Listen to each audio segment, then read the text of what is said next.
we're going to let the Daily Iowan TV Sports Studio give you an update on the good news in Hawkeye sports. So Taylor, what do you have for us? That's right, Megan. Some great news for the Iowa baseball team after their performance over the weekend. Flying solo tonight, I'm Taylor Mathis. It was announced Monday that the University of Iowa baseball team is ranked 24th in the latest Collegiate Baseball Division I poll presented by Big League Chew. This is Iowa's first national ranking since the 1990 season, where they were ranked as high as number 13 and claimed their last Big Ten regular season title. This ranking was announced after Iowa's impressive performance over the weekend, where they swept 19th ranked Indiana in their Big Ten opening series. Austin Luce was there for the Hoosiers beating and has the recap. Austin? The Iowa baseball team put some serious shockwaves to the Big Ten Conference this weekend as they beat up on perennial powerhouse Indiana, not once, not twice, but by sweeping a 3-game series behind some stellar pitching and some timely hitting out at Dwayne Banks Field. You know, we really pitched well this weekend, and that was something that we hadn't been doing the last couple weeks. Started out really well on the mound, and then the offense I felt like has been slowly getting better each time out. Pitch well they did as the Hawks hurlers outshined the Hoosiers all weekend long.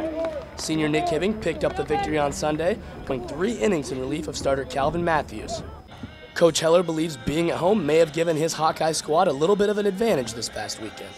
And let's face it, I mean, it's good to be home, and you know, it's much better when you're at home when you get a bat last and you got your fans and sleeping in your bed, and you know, a lot of people don't realize how tough it is to go play 20 games in a row on the road. The Hawkeyes offense came by committee on Sunday afternoon as the team picked up 16 total hits. They were led by first baseman Tyler Payton, who went 4 for 5, and by leadoff hitters and center fielder Eric Toole, as he went 3 for 5 with 2 RBI. Beating a team like Indiana has given the Hawkeyes even more confidence as they continue to prove that they are a force to be reckoned with in the Big Ten. If our bats can wake up like we did today and come through in the key situations, I think we'll be a tough team to beat. The Hawks return to action on Tuesday when they host Grandview at 3 p.m. Austin Luce, Daily Iowan TV Sports. The last time the Hawkeyes swept a ranked opponent was back in 1990 when they won a 4-game home series over number 12 Illinois. Baseball wasn't the only Hawkeye team to find success over the weekend, so let's toss it over to our Whiparound crew to see how the black and gold did on the tennis courts in the Diamond. Taylor? Thanks, guys. I just wanted to point out how absolutely beautiful it is out here. I'm so excited I'm finally just wearing a t-shirt, which means the Iowa women's team might get some action outdoors, but for now, they've been secluded to the indoors. March 29th, the team secured their second Big Ten victory of the season against the Nebraska Cornhuskers. The dynamic duo of Anastasia Ramkin and Amy Tanner really got the team going when they put the Hawks up 1-0, but it was the stellar performance by Zoe Douglas who got the team the victory 4-3 in her singles matchup. The team continues their Big Ten surge when they go to the Minnesota Golden Gophers on April 4th. Now, Zach, what's going on for softball?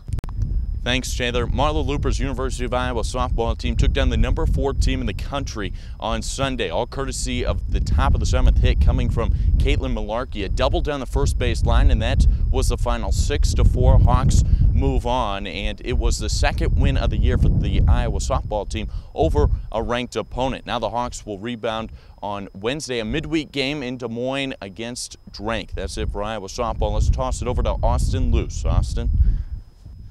Thanks, Zach. The Iowa tennis team may have entered March like a lamb, but they'll be headed out like a lion, even after their 2-match winning streak in the Big Ten came to an end yesterday against the Michigan State Spartans. Hawkeyes have been relying on their senior leadership all season long, and they'll try to ride that into West Lafayette, Indiana this Friday, where they'll take on the Purdue Boilermakers right before Easter break. That'll wrap things up for this edition of Monday Evening Whip Around. We'll toss it back to you guys in the studio. Great job as always, and I hate to break it to you guys, but you may need to work on your throwing skills a little bit.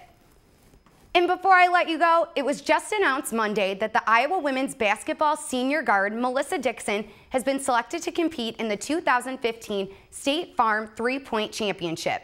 The championship invites the top 8 senior women 3-point shooters in the country to compete. Dixon leads the nation in 3-pointers per game, becoming the first Big Ten player ever to lead the country in 3-pointers per contest. Dixon ranks 6th nationally, 2nd in the Big Ten in 3-point shooting percentage. She also is Iowa's record holder for the most 3-pointers in a career, season, and game. The event will air Thursday, April 2nd on ESPN from 6 p.m. to 8 p.m. And I'm all out of time here in the sports studio. Megan and Selena, back to you at the desk.